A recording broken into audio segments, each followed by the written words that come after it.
Yes, I think it's recording. So welcome everyone to this session of the Dunhuang and Silk Road seminar. And today we're privileged to have Professor Peter Zieme, who is a senior researcher at the Berlin Brandenburg Academy of Sciences and Humanities. And he's one of the leading, or maybe the leading scholar of Uyghur language and literature, Old Uyghur language and literature, and manuscripts. And he's going to talk to us today about Old Uyghur poetry that were found on fragments from in Dunhuang and Turfan. So please welcome Professor Zieme. Hello, everybody, and good evening, and so on. And I try now to share the screen. Is it okay? Yes, please. Okay.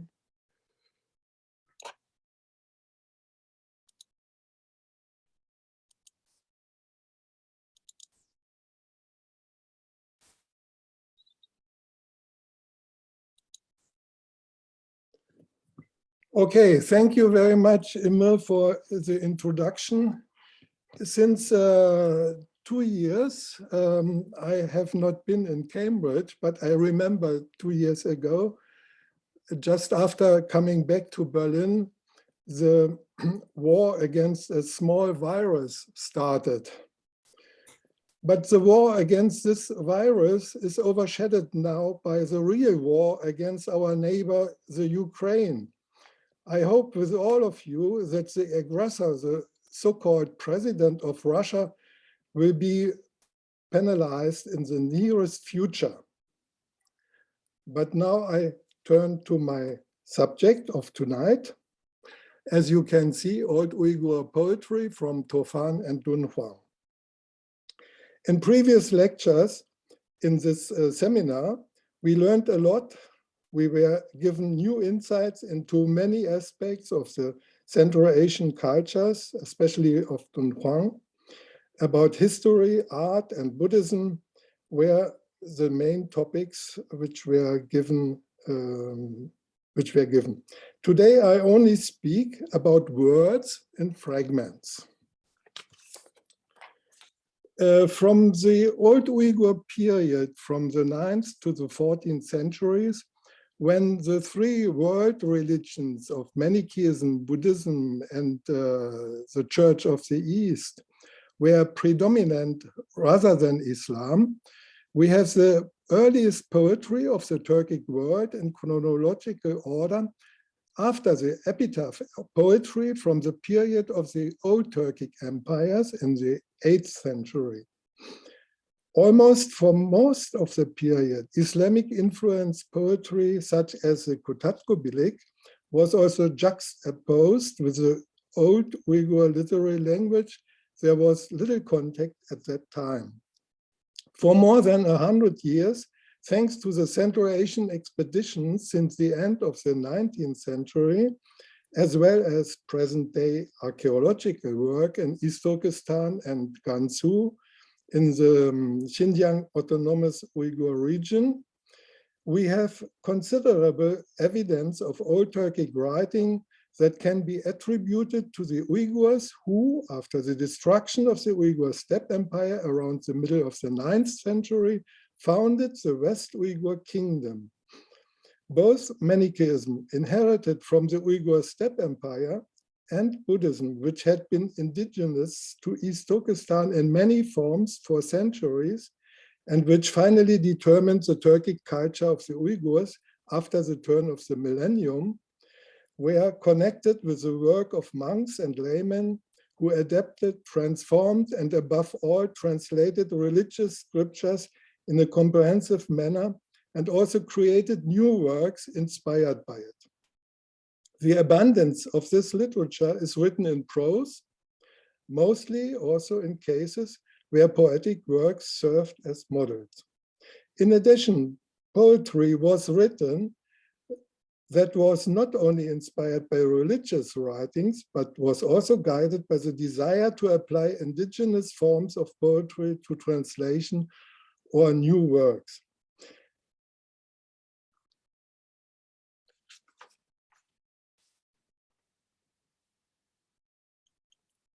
The major works which were done so far in chronological order are in 1965, Shinasi Tekin, his main book on Old Turkic poetry. 20 years later, my book on the Buddhist alliteration poetry, which appeared in the series of the Berlin Tofan studies.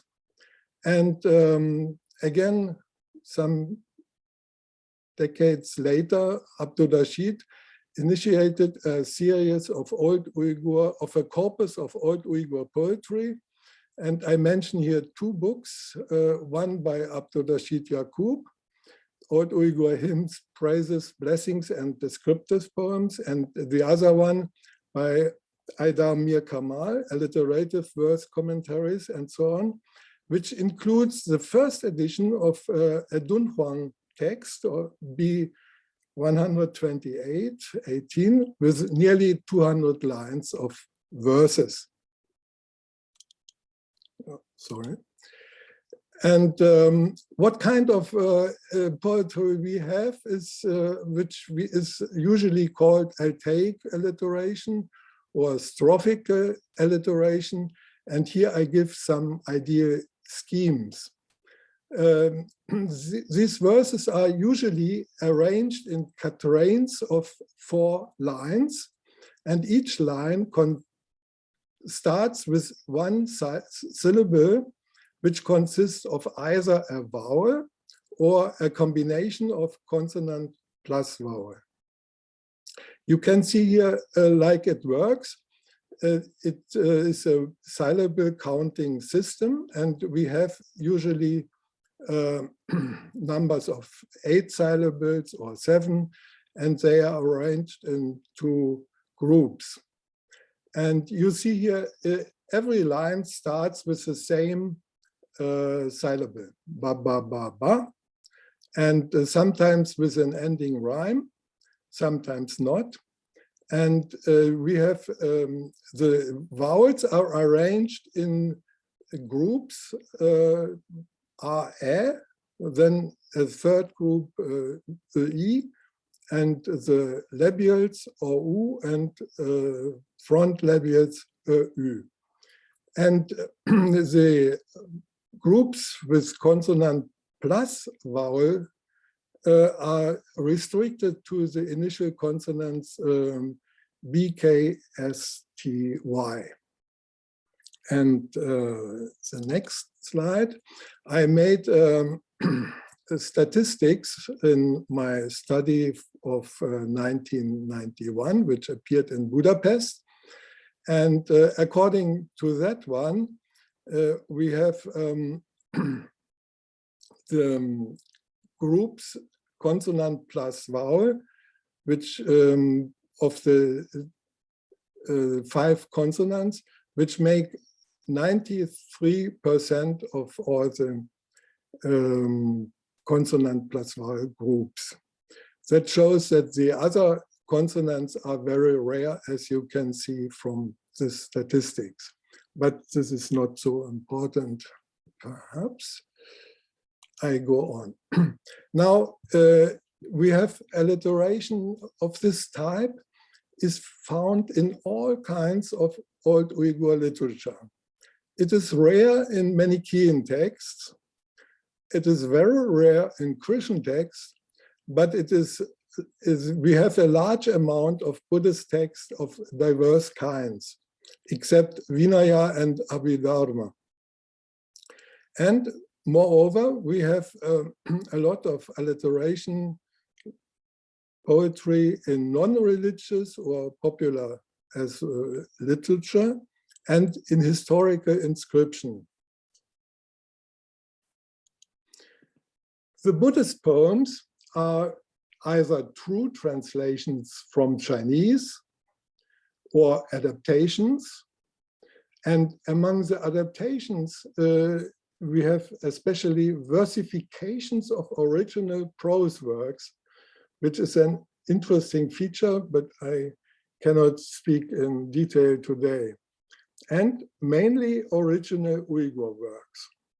So in this field, we get knowledge about the Uyghur literature which was composed by Uyghurs themselves. And the Buddhist themes in these verses are very different. We have meditation or about bodhicitta or dana and paramita. Then we have a lot of poetry based on the Huayan or Samantabhadra texts, on Prajna Paramita texts and confession texts, and praises on Buddhas of confession or on Bodhisattvas, especially Avalokiteshvara and Maitreya and others, and poetry on tantric topics, Jatakas and Avadanas, benedictions, New Year or crop benediction, vineyard benediction, and so on. And we have a long poem about Fumuenjung text, and we have poetry which is colophons and pilgrim inscriptions and other inscriptions and so on. Now we have also colophons or introductory parts, and they give us dates, the names of authors, of scribes, and other valuable information. And we have also authors or poets of the 13th and 14th centuries. Some of them are the main persons are Prajna Shri, Anzang, Kiki, Chisimtu, and Chisen, but I cannot talk in detail about them. Some poems of the edited corpus, this is now what I want to show. They are chosen not from the larger poems, because that would bring us out of time, but some peculiar items to show the great variety. At the first place, I would emphasize or present the Uyghur hymn, which I called in this way. Of course, it was not, there is no title for it. But you see on the left side, the Uyghur text with the alliteration of a. And I read only the translation. "O our Uyghur empire, excelling in blessing. O our Arslan Bilge Khan." So that is the name of the king. "Victorious in valor and dignity." Now, my next slide is a text about wedding benediction. You see here the alliteration syllable is boo-boo in both quatrains. And the translation again, teaching how to give alms of goods received and found, giving meals to the Buddha Sangha, thinking of making punya, which is always important, for receiving pundarika flowers from the princess with jug-like hands, till becoming Buddha, we both want to be husband and wife. Now, a further one. I introduce here a diatribe or satirical poem, which this is a kind of poem which is also used in modern times in Xinjiang by Uyghurs. And it is a very kind example of a beautiful type of script, of Uyghur script, which is cursive, but which is very clearly written at any case. And you see, in this case, the lines are not given as verses, but they had to be found out after reading or interpreting the text. I have marked by red the starting point of each verse, that is ka. And the text is on the right side here, starting with Kashkalak Bashluk Kasam. And my translation is, his waterfowl-headed goose exists. This is with question mark, as you can see. He is the stone of the plain Kalkana. He is hostile to relatives and descendants. His belly is full of poison. And it continues with a rhyme of k, as you can see here, k, k, k, k, and translated as, the deeds he does are wrong. His very character is corrupt. Screaming, he flees broken. His appearance is that of an old boot. Now, we have a special case. I called it the third poem. It is preserved in the Berlin collection under the shelf number Mainz 804. And this is a long text which is preserved in different manuscripts. And as you can see, I have highlighted each word. It starts with the letter T. And as you can see from the word third, it is a word which starts with T and ends in T. And it has 4 phonemes. In fact, in the script, it is written with 5 letters, but as the second phoneme has to be written by 2 letters, can be explained that we have the third. And this is a case of wordplay, I can call. And the interesting point is that nevertheless, the text has sense. And on the left side, here you can see my transcription, and it does not have alliteration. But I put it here because of the interesting fact how it works. Anyhow, you can see here Tarmut, Tama, Tumenin, Tukeyua. So each word starts with T. And it has a sense. A brook drips, ends in 10,000 small rivers or so. Earth hardening, a stone is born. Animate hardening, a tooth is born. If inanimate is born, it simply exists. If an insightful is born, he is useful for all. If inanimate is born, it is stone and statue. If an insightful is born, he is complete to law. If an animate is born, it's dust and earth. Another interesting text is a fragment which is preserved in the National Library of Beijing. And it was studied by Annemarie von Gabin already in the 30s of last century, but she never published it. And now it is published in facsimile, and I believe also in the IDP database.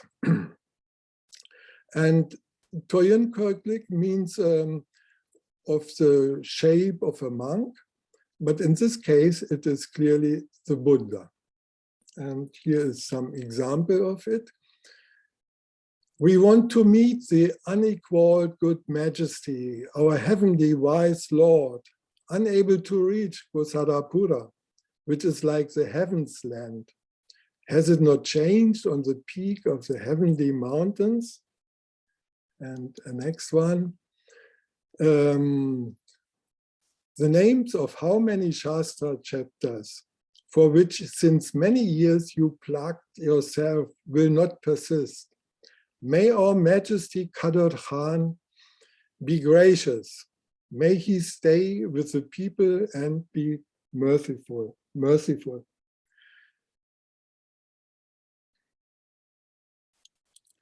Now, The last one is, which was already shown by Dai Matsui in his lecture in the seminar. It is an ad hoc poetry in a pilgrim inscription in the cave of Dunhuang, exactly in the cave, Yulin Cave 34. And it contains 22 nearly unreadable quatrains. And they were deciphered by the author, Dai Matsui. As you can see on the screen, one can hardly see the letters. I was much astonished how he could decipher. But here is one example. The alliteration is not very strict, as you can see by the starting point with Ü and Ä, third line is Ä, and then Annen is also irregular. But the translation is, for many hours and days, power and strength are with you. Those from India descend and have found nirvana. Anyhow, this is an interesting part of the pilgrim inscriptions. And surely they were written, as I called it, ad hoc, or just by memory or somehow.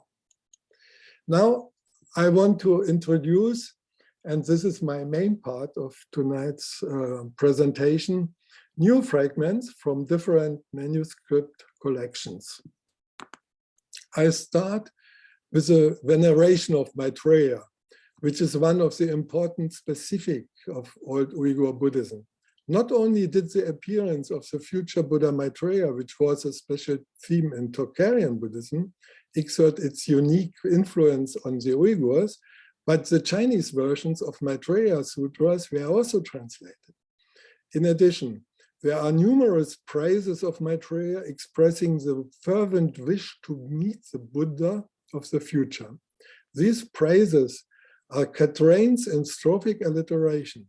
Some stanzas or verses have been used almost like set pieces.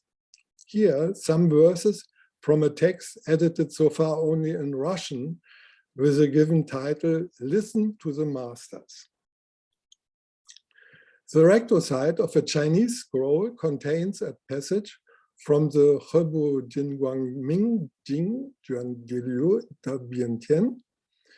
And here I give the manuscripts which are preserved in the Institute of Oriental Manuscripts in St. Petersburg. And the manuscript looks on the left side like that. It is also a nicely written cursive script. And it is the final part of say India 4068. And the hymn on the future Buddha Maitreya is embedded in admonitions and advices with emphasis on dana, on giving, on dhyana, meditation, and shikshapada, on keeping the law, belonging to the 6 or 10 paramitas, which are basic factors for achieving the Buddha way. They constitute a trinity to make merit, which is punya. On the other hand, a second focus of the poem is the praise of the future Buddha Maitreya, an encounter with whom is the highest goal of the believers. Here are some examples. Again, in transcription and translation, follow the trace of the unattainable pure masters. Do not hold on to people's law, only do punya. And another one, go there, O noble ones, ask the masters. When you accept the advice of the masters, you all will attain exertion. And one more, in this case, it is interesting to see that the quatrain or the strophe is also available in another Maitreya hymn, which is preserved in the Berlin collection and was translated by Adat, Rahmeti Adat, and it is nearly identical. Seduced by the binding kleshas, I am to fall into hell. Spread the Agada remedy of the four truths on us, O Maitreya. And next one is uttering eagerly necessary and unnecessary words. I wandered around. If my tongue had been cut, I would have been smooth, O Maitreya. Now I give a presentation on a very small piece of the Berlin collection from the Ruin Alpha in Kocho, which was described by Simone Raschmann and Osman Zertkaya in a volume of the catalogization project. And from this picture, you can see my design for the introductory slide. And here I give an interpretation. And I see in this small poem, which is an original Uyghur one can see the essence of some Buddhist truth or some essence of Buddhist ideas. And the main word is the word chin, which is derived from Chinese zhen, which is true. And true is one of the essential words in all religions. Without trueness, there is no religion, one can say. And even for Buddhism, it is always maintained and emphasized that all is true. And here, these are 4 verses in one quatrain, and each line has the same structure, 4 syllables plus 3 syllables, together 7.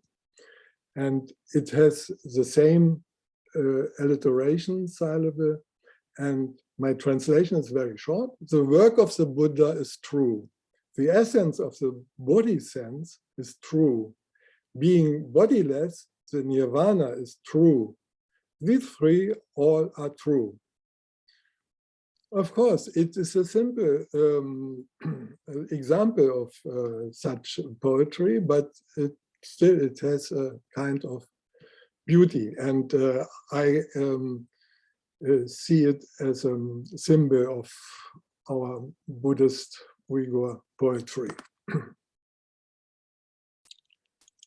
Now, we have also verses which were written on margins of Buddhist sutra texts, as you can see from this one of the Berlin collection. The Verse-a-Side was published by Yukio Kasai in her book on the Uyghur text with Brahmi quotations. And on the lower margin of the recto side, which has Chinese text on it, there we can see the writing of a Buddhist poem. Here I have an enlargement, and as you can see, it is also structured by the alliteration verses, and the translation, preliminary translation, can be through upper words, early collected, having great punya of praises, knowing a lot. So as you can see, it is not so understandable, the text itself, but it is clearly a fragment of a poem. This shows that quantity of paper was not so high, and so Buddhists have used even margins of which was left empty on the recto side. Here's another example of a Chinese block print and from the Lotus Sutra. And here we can see on the verso side a small example of a Buddhist poem. Here is the transcription on the here below. And here is the translation.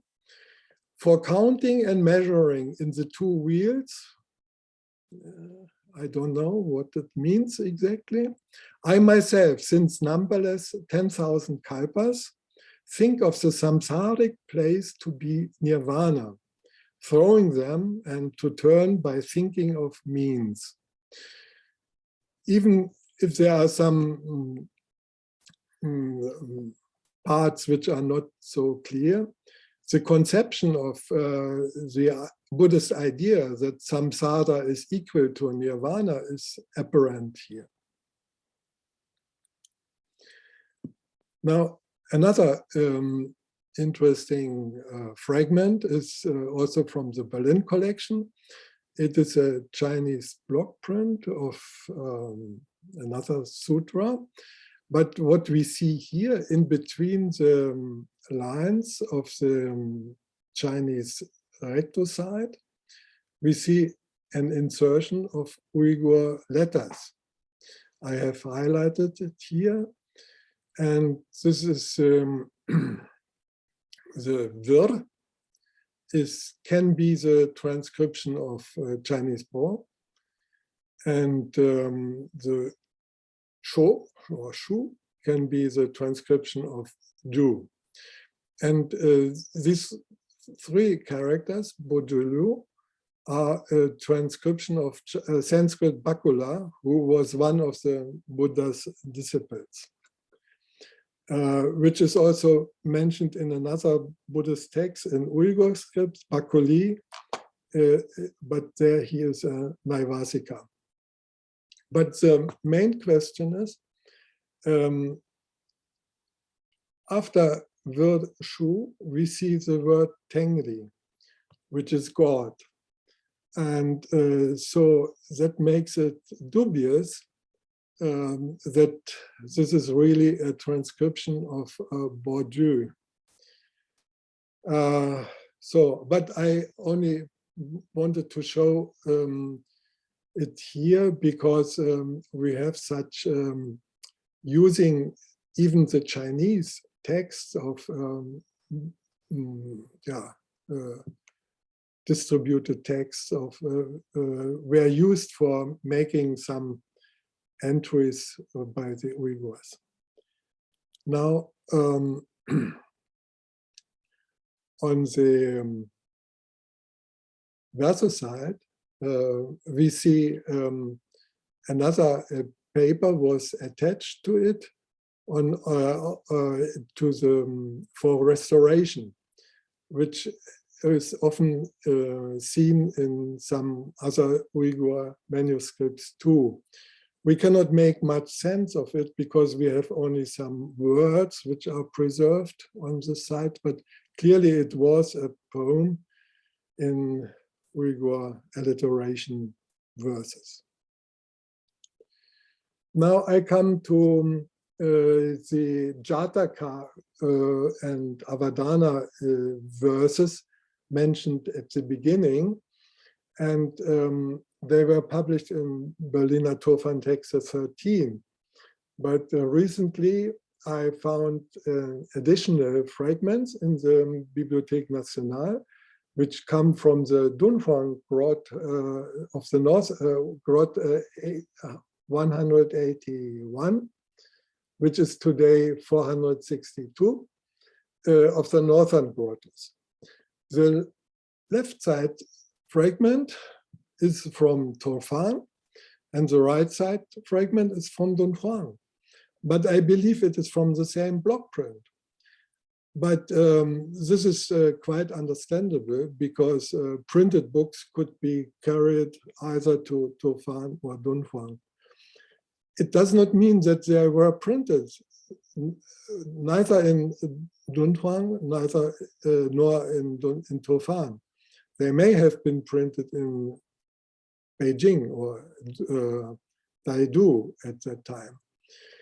And they are parts from the same collection of Jatakas. And I made here of the transcription of the additional text from Paris, but one cannot translate and understand it, but it is clearly verses in alliteration manner. And here is the other part of it. And here we can see in one example an exception of the rhyme. So, but then u. But this appears also in modern alliteration verses in Siberia or Mongolia. Now, here I wanted to show another text. The right side is a fragment Mainz, 36 from Berlin. And the left side is a fragment of Kyoto, which is preserved only as photograph in the so-called Haneda collection. And as the Berlin text is already published and identified as a Vishwantada tale in versified quatrains, it is easy to see that the Haneda text is also from the same work. And you can see here my transcription and translation of the Haneda photograph fragment. My dear, for feeding you. So perhaps I should mention that the Vishwantada Jataka is the last of the Jatakas and the longest one. And it is the main idea of this Jataka is that the Vishwantada gives all of his possessions to other people or to poor people, even his wife and his children. And so it's very often lamentations about giving away and so on. My dear, for feeding you, I am separated, now without definitely remaining.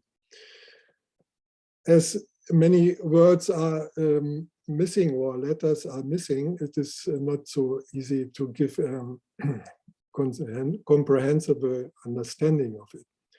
My soft one, separated from you, alone you should not remain.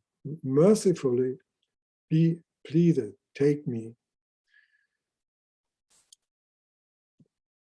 Another feature is now a poem on the Dharma Gate, which is also a fragment, joined by two pieces of the Berlin collection. And it's the versified contains, which is given here on the right side, an Uyghur text on twitches and other topics. And that was published before. But on the right side, on a text which has not been identified, which is astonishing because the script is very clear, and it was now a high percentage of the Chinese texts of the Berlin collections are identified. This one is not.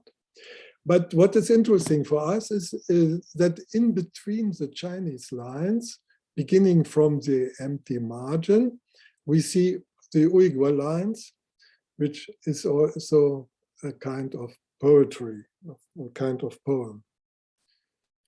And this one is, as we can see, starting again with an A alliteration, And I have translated, or I tried to translate it in the following way: who has penetrated the indiscriminatedness and inseparability, of the Dharma gate in all dharmas, who has accurately realized that the extreme end of all dharma dhatus is indiscriminate and quite the same.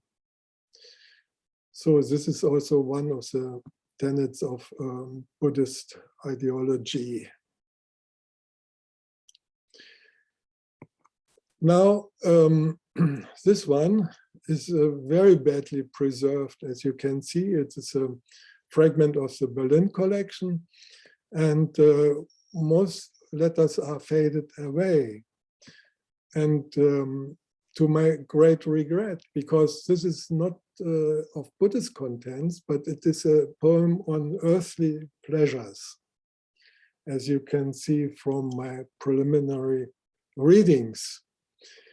And O blessed may be what now follows of men and above the gods, at all times always, mutually rejoicing and delighting in drinking.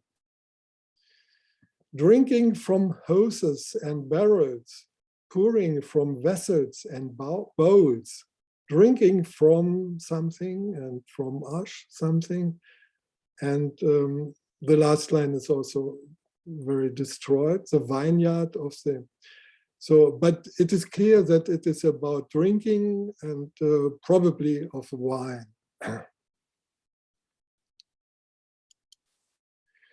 Now, the next one is preserved in Istanbul at the Istanbul University,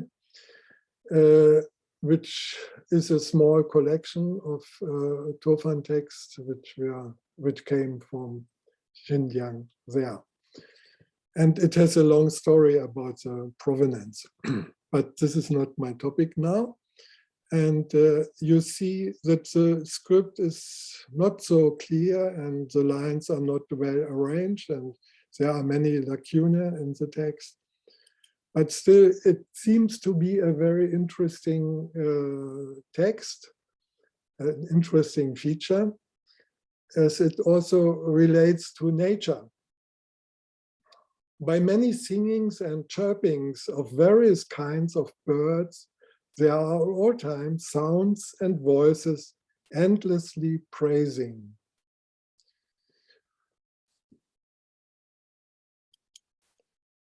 And now I come to another fragment of the Otani collection in Kyoto, which was already published in 1915, but it has never been edited so far. It is written in a cursive script, as you can see, and not so clearly, but anyhow, it is worth to be published. Here are one example or two. If the bad deeds are many, they are caused by Mara, bound to Anityata. Away from one's friends and relatives, one should not weep bitterly. And another one, to believe in these matters, that is an unattainable great profit. Having gained many punya, it is a place to obtain even more punya. So that is Buyan Ukush Kazgana Buyan Buruluk Orono. Here's a small piece of the Otani collection on the left side, this one, and which has the same text, which is was published by Arad in Eski Turkçeli in the volume of Turkish poetry, which is from a Dunhuang scroll. And here I highlighted the text, which is the same, identical. And now I come to a fragment of the Museum of Ancient Art in Berlin, which is a wooden plate. And one can see a kind of holding part on the bottom or on the upper top. It depends on how you hold it. And it has inscribed is 16 quatrains of 4 verses. It was partly edited recently by Abdulrashid Yaqub in his book of 2015. And I hope that somebody will give a study to the whole text. But how difficult it is, I want to show here. On the upper part, you see the original. By the way, I'm grateful to Lilla Rossesmith, who kindly sent me the photograph of it recently. And the upper part is the original lines, which are faded away. And I made a hand copy to make it clear how it could have been in the original time. And here is one quatrain which was not read so far. And it rhymes with the ta syllable. And it's also unclear in some parts. But anyhow, if that you witnessed is true, again we have the true. Did you destroy with your arrow the figure of the bow? It reached as far as the Dashahaihura Empire. Draw and shoot once your arrow. So this is a quatrain which relates to the Uyghur Empire again. But it is not, in this case, it is not used the term on Uyghur, the 10 Uyghurs, as it was used mostly in the Uyghur texts. But in the Sanskrit retranslation from on Uyghur, translating on is Dasha and Uyghur is Haihura. So therefore we have here in the Uyghur text Tasha Haihur, and which can be reconstructed into Sanskrit Dasha Haihura, which is rather interesting. One can ask, why did the Uyghurs themselves use a Sanskrit term? But I'm not sure. But maybe in Europe we had similar cases when we called, I'm not sure about it. But anyhow, one can look for it. And the last stanza is in this wooden plate. If you are careless now, in this perishing untamed realm, you will act adversely against the words of the one whose name is exalted. The name of the one whose name is exalted is, of course, the Buddha. And this is the last verse here. And it shows that the whole poem is,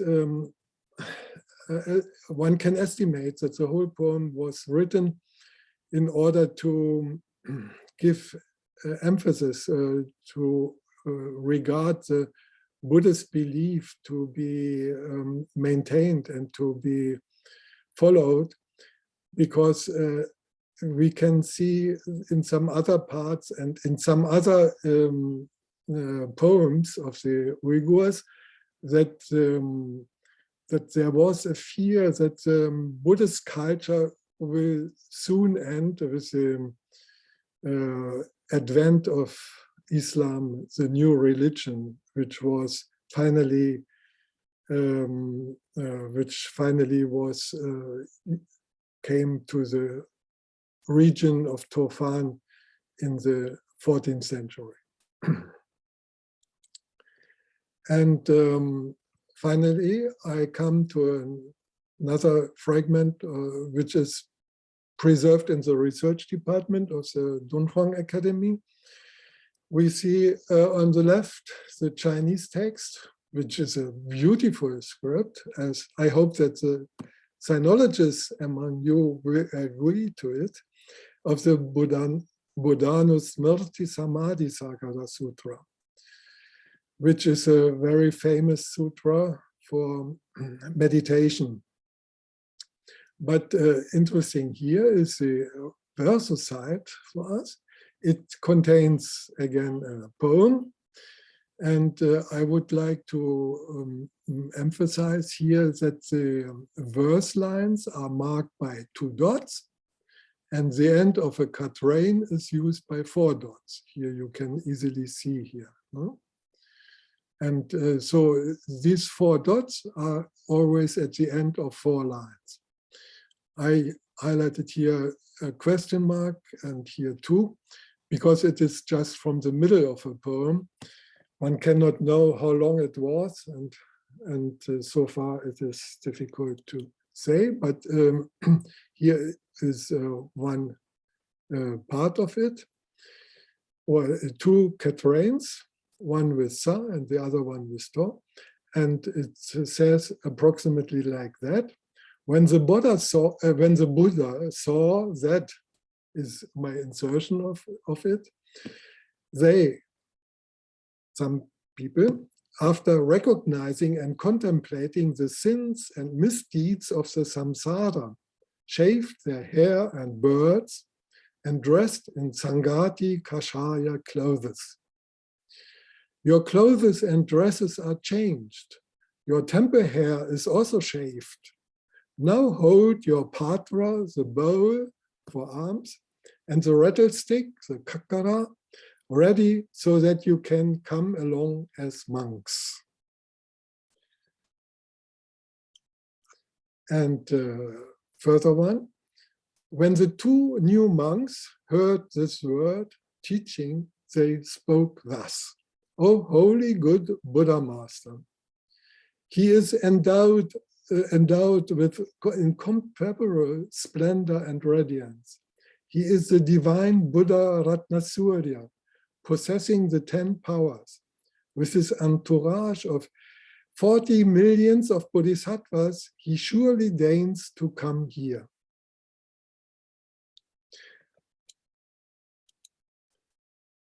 So this is the end of my so-called official talk. Now I want to make a final slide on what I am doing as a hobby. And this is the Chororgel story, which was very famous in the Near East. And in the countries of Turkey, Iran, Syria, Uzbekistan, in the Uyghur region, and everywhere in Middle Asia, the Chororgel story is very famous. It's like the Robin Hood of Ottoman Empire, and it has also poems in it. It is written, the whole story, which I am working on, is written in a book in Syriac script, and it is probably from the 19th century. And I was given it by a collector in London. So I'm very happy to be able to work on it.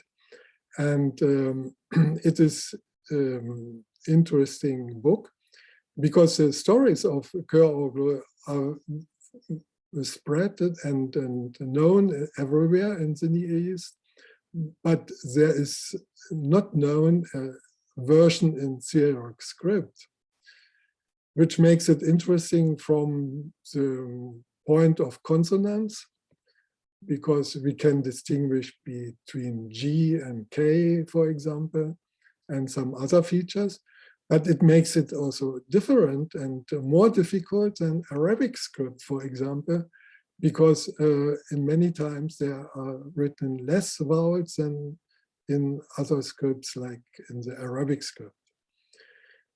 So here I have given only one example. Yücedağların başında kar bir yanı, kış bir yanı, titreşiyor ağzın içinde, dil bir yanı, diş bir yanı. And it has the same structure of syllable quatrains, but it has no alliteration. This is another feature we can discuss in the later on words. It is translated as on the top of high mountains, snow on one side, coldness on one side, in his trembling mouth, the tongue on one side, teeth on one side. And this is a part of the Kör story. And it is, he laments on the absence of his adopted son, Ayvaz. So at this time, I cannot go into more details, but I had the feeling to show you this interesting example. So thank you very much for your attention. And if you have questions, I'm willing and to answer if possible. Thank you.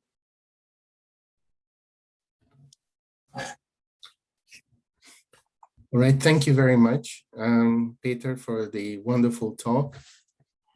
Gives us a lot to think about. And so we open the floor for discussion. So please.